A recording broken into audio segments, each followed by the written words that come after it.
Mamma माझ्याकडे पैसे तर होते, मग तू देऊ का बरं दिले नाही? अरे मग दुसरी भेट कस काय होईल तुझी? काय दुसरी भेट?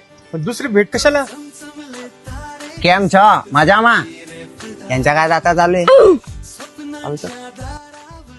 हे बघ गज्जू, मला तुझी भविष्याची चिंता आहे आणि तू हे निकमे मित्र पाळून ठेवलेले, त्यांच्याकडनं एकही मुलगी सेट झाली नाहीये. चाले भाऊ चाल. आणि हे तुझी काय सेटिंग लावतील? तुझा फोन दाखव. फोन कशाला? अरे दाखव ना. बरं.